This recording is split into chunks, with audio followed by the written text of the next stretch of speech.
ఉన్నటువంటి వాడు ఎన్టీఆర్. అదేవిధంగా అతను ఉమనైజరు. అంతేకాదు ఎన్టీఆర్ లాంటి పనికిమాలిన నాయకుడు మాకు అక్కర్లేదు, ఎన్టీఆర్ని మేము మర్చిపోయాము అని ఇంత దారుణంగా విమర్శించినటువంటి వాడు ఎవరయ్యా? ఈ చంద్రబాబు నాయుడే కదా.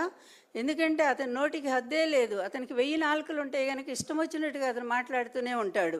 అదేవిధంగా ఎన్టీఆర్ చేసిన తప్పులన్నింటినీ కూడా కొన్ని పుస్తకాల ద్వారా అతను రాయించాడు కదా. మరి వీటన్నింటి గురించి కూడా మీరు ఆ సమగ్ర చరిత్రలో రాస్తే బాగుంటుంది. అందువల్ల ఆనాడు మొత్తం నిజంగా వెంకయ్యనాయుడు గారు, ఇంద్రసేనారెడ్డి గారు, బీజేపీ నాయకులు వీళ్ళంతా కూడా ఆయనకి ఎన్టీఆర్ గారు చాలా సపోర్ట్గా నిలబడ్డారు. దురదృష్టం వెంకయ్యనాయుడు గారు అంటే అందరికీ ఒక అభిమానం ఉంది, గౌరవం ఉంది. మంచి నాయకుడు, చాలా మంచి వక్త, అన్ని భాషలు అవలీలుగా మాట్లాడగలిగినటువంటి వాడు. అట్లాంటి ఆయన నిన్న ఎన్టీఆర్ గారిని పొగిడారు, బాగానే ఉంది. తర్వాత జగన్మోహన్ రెడ్డి గారు పరిపాలన వినాశనం అని చెప్పి ఒక్క మాట మాట్లాడారు.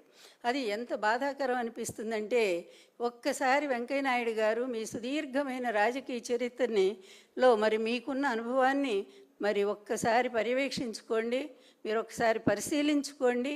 అటువంటి నీతివంతుడైన ఎన్టీఆర్ గారికి మీరు అండగా నిలబడ్డారు, జాతి అంతా కూడా మిమ్మల్ని గౌరవించింది. కానీ అదే నీతి మాలినటువంటి ఎన్టీఆర్ గారిని అన్యాయంగా దించినటువంటి చంద్రబాబు నాయుడిని వెనకేసుకొని మీరు అతని స్నేహం చేస్తూ అతనితో చేయగలిపి అతనితో గొంతు కలిపి మీరు ఈరోజు జగన్మోహన్ రెడ్డి గారిని విమర్శిస్తూ ఉన్నారు. ఇదే పరిపాలన మీరు ఒకనాడు పొగిడారు, మర్చిపోయారండి? ఈరోజు 17 మెడికల్ కాలేజీలు తీసుకొచ్చారు జగన్మోహన్ రెడ్డి గారు. ప్రభుత్వ మెడికల్ కాలేజు పేద ప్రజలకు అందుబాటులో వైద్య విద్యను తీసుకొస్తే వీటన్నిటిని కూడా ధ్వంసం చేస్తూ ప్రైవేట్ వాళ్ళకు అమ్ముకున్నటువంటి ఇటువంటి నీతి మాలిన వాడా మీకు ఆదర్శం? ఇటువంటి నీతి లేనటువంటి వాడా, ఇటువంటి అవినీతి పరుడా మీకు ఆదర్శం చెప్పుకోవడానికి? వెంకయ్యనాయుడు గారు దయచేసి ఆలోచించండి. మీరు ఒక చురక వేశారు నిన్న, బాగానే ఉంది అది. ఎందుకంటే ముందు పోలవరం కట్టండి, తర్వాత ఇంకొకటి ఏదో చెప్పారు, పోలవరం అమరావతి పూర్తి చేయండి అని చెప్పారు. ఈ రెండు ఈ జన్మలో పూర్తి చేస్తాడండి చంద్రబాబు నాయుడు? మీరు ఒక్కసారి గుండె మీద చేసుకొని ఆలోచించండి వెంకయ్యనాయుడు గారు. అదేవిధంగా ఆ రోజు 95లో మీరంతా కూడా ఎన్టీఆర్ గారి పక్కన ఉన్నారండి? లేరు కదా. చంద్రబాబు నాయుడు పక్కకే వెళ్ళిపోయారు కదా. ఎందుకు వెళ్ళారండి మరి? ఆ రోజుతో 84లో అంత పరిరక్షకులైనటువంటి మీరు 94 వచ్చేసరికి ఎందుకు మీరు లేకుండా వెళ్ళిపోయారండి? అక్కడ వాస్తవం ఏం జరిగింది అనేది ఒక్కసారైనా ఆలోచించారండి? నిజంగానే మీ నాయకులు గొప్పవాళ్ళండి. అద్వానీ గారు కానీ, వాజ్పేయి గారు కానీ, వాళ్ళు ఫోన్ చేసి ఎన్టీఆర్ గారికి సానుభూతి చెప్పారండి. కానీ మీరు ఒక్కరోజు కూడా ఆయన కలిశారండి వెంకయ్యనాయుడు గారు? ఇంకొక విషయం, జగన్మోహన్ రెడ్డి గారి హయాంలో ఇంతవరకు మీ మీ మీ మిత్రుడు ఎవరైతే ఉన్నారో ఈ చంద్రబాబు నాయుడు, మరి ఇప్పుడు 4 సార్లు ముఖ్యమంత్రి అయితే ఒక్కసారి కూడా మీరు ప్రాచీన భాషా కేంద్రాన్ని, తెలుగు భాషా కేంద్రాన్ని మరి ఎందుకు తెప్పించుకోలేకపోయారండి? అది జగన్మోహన్ రెడ్డి గారి టైంలో కదా. ఆయన వచ్చిన తర్వాత మీరు అడిగిన మేరకి కావలి దగ్గర, మరి నెల్లూరు దగ్గర స్థలాన్ని ఇచ్చి, ఆయన 5 ఎకరాలు ఎంతో ఇచ్చారు, అంత స్థలాన్ని ఇచ్చి మీకు అక్కడ బెంగళూరులో ఉండేటువంటి ఆ ప్రాచ్య కేంద్రాన్ని తీసుకొచ్చి దానికి ఓ బిల్డింగ్ కూడా కట్టి అయిపోయింది కదండి. అది ఎవరి వల్ల జరిగిందండి? వినాశనకారి, విధ్వంసకారి జగన్మోహన్ రెడ్డి అయితే తెలుగు భాషకు అంత పట్టం కట్టేవారండి? మీరు కోరుకున్న ఆశయాన్ని జగన్మోహన్ రెడ్డి గారు కదా నెరవేర్చారు. అంతేకాదండి, నాడు నేడు క్రింద ఎన్నో విద్యాకళ స్కూల్స్ని ఎంత బాగు చేశారండి.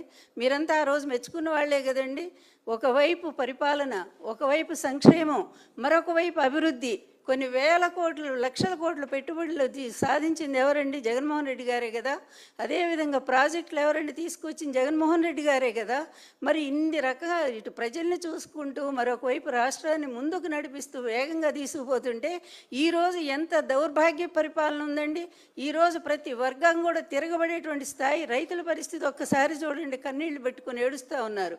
మీ ప్రాంతంలోనే కదా. ఉల్లి రైతులేంటి, టమాటో రైతులేంటి, అదేవిధంగా మొన్నటిదాకా మిర్చి రైతులేంటి, అలాగే ఇన్ని రకాలుగా ప్రతి రైతు కూడా రోడ్డు మీదకి వచ్చి ఏడుస్తూ ఉన్నారే.